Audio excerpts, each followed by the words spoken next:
Hey guys, this is George with Firehouse Music, and we're still locked up. And today I wanted to talk to you guys about modes.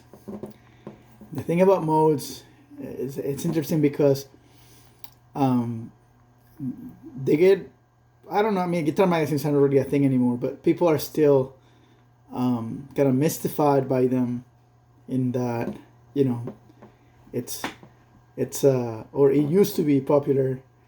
You have to say that there's like hundreds and hundreds of guitar scales, and to a certain extent that's true. But you're gonna see why that's not. And then you have books like the Grimoire, right? That perpetuate that myth of all these like millions and well, not millions, but like hundreds and hundreds of scales. And the reality is that that's not exactly true. It's like a half truth. And then you have the I may make some people mad saying this, but then you have the classical people who are like, oh, no, the modes are irrelevant, and the only modes that matter are major and minor. Again, that's another half truth. It's not exactly how things are. So first, let's talk about what is modality and why it matters.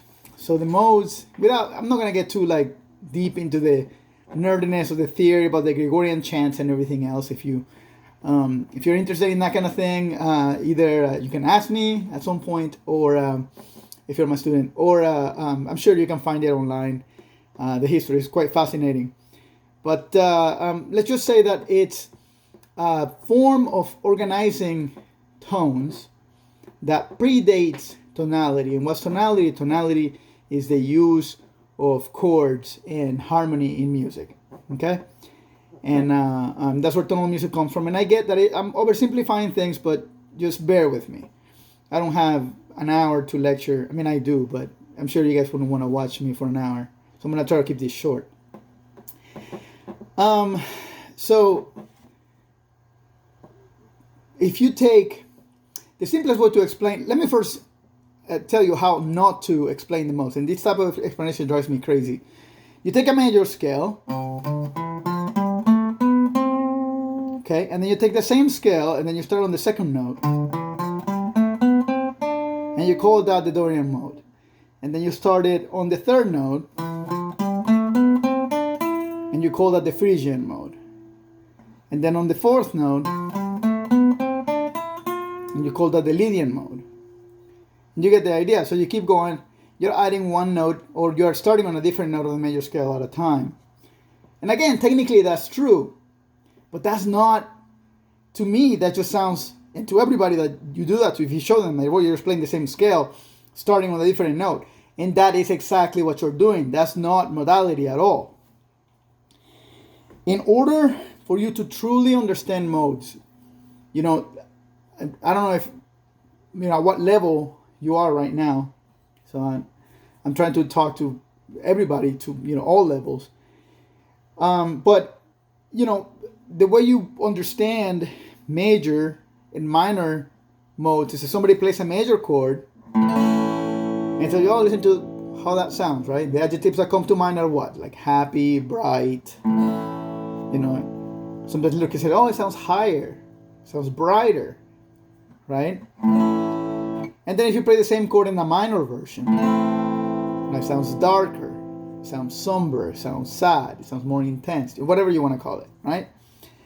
But then somehow when we lose that concept when we start explaining modes. And then we're like, oh, well, now I'm going to teach you all the relative modes with no context. So then it's no wonder nobody knows how to use the modes. So what you need to do instead, if you're a teacher, pay attention. And if you're a student, also pay attention. Think about using a parallel approach to teach the modes. That makes way more sense. Because now, if I play a C major scale,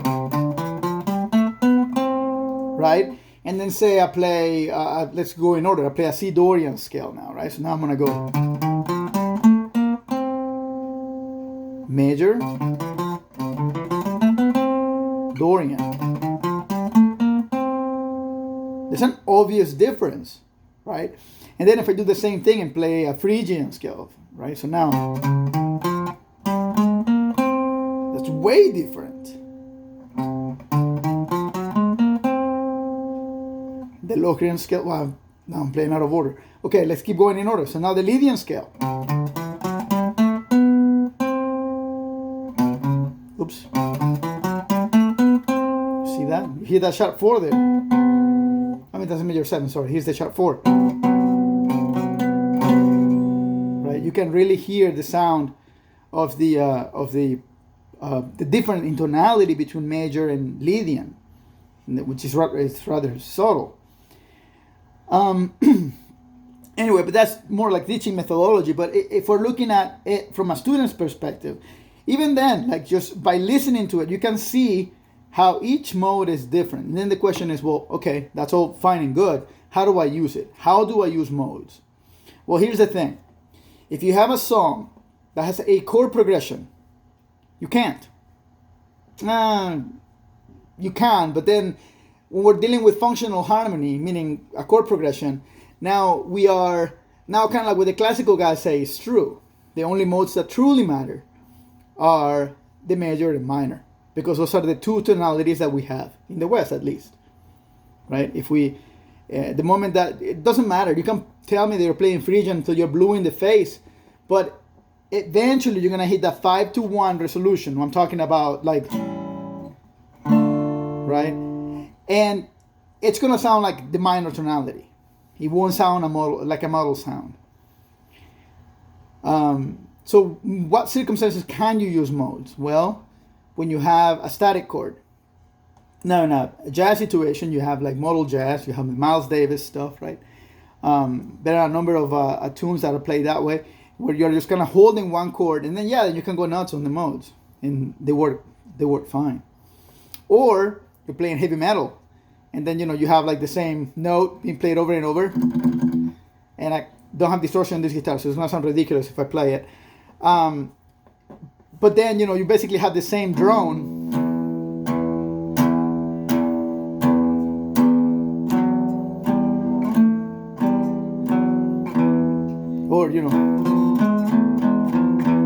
Or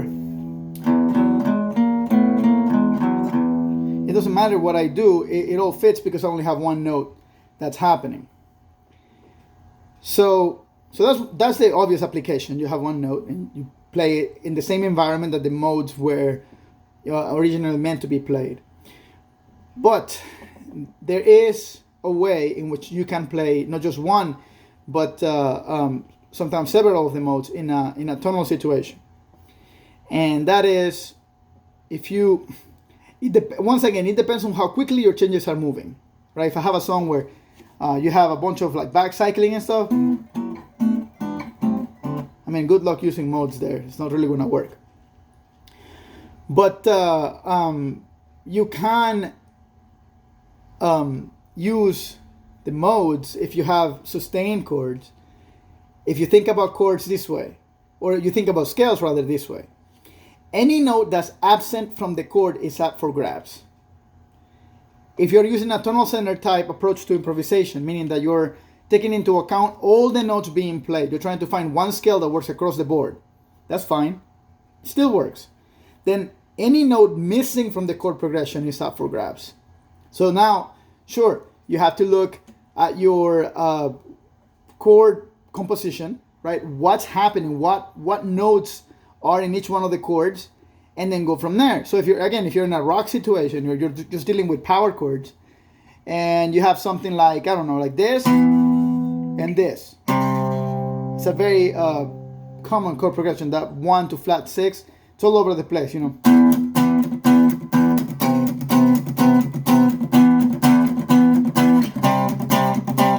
Right? And I mean, and people done it in a number of different ways. You have the, what was it?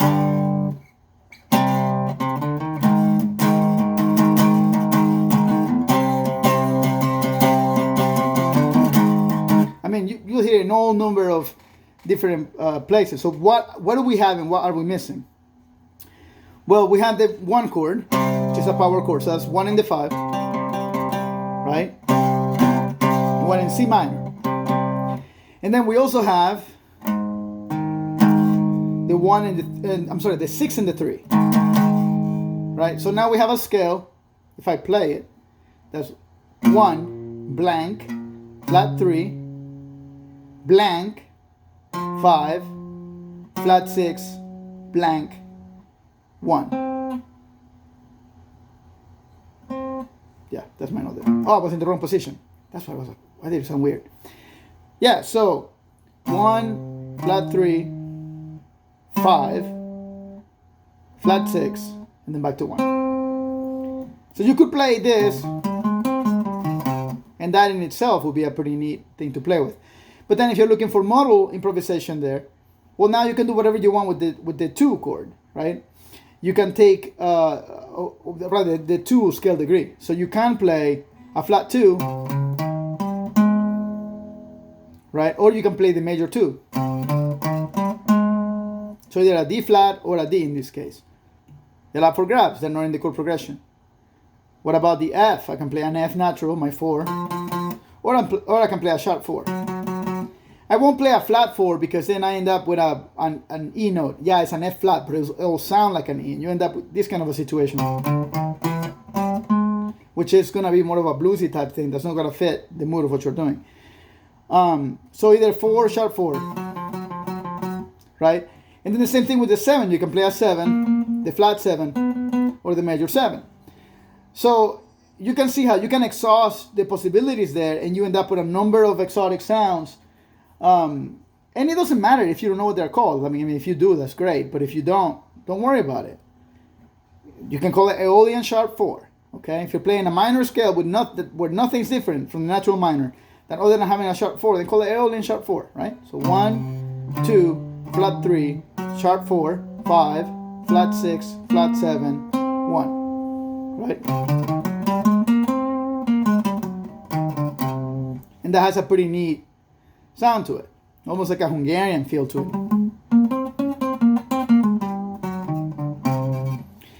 And the same thing, you know. Now this video is already way too long, so I don't want to get too deep into, you know, the different possibilities of scales or anything like that. But that's a way that you can expand your scale vocabulary without having to memorize a bunch of modal scale patterns and still not know how to use them.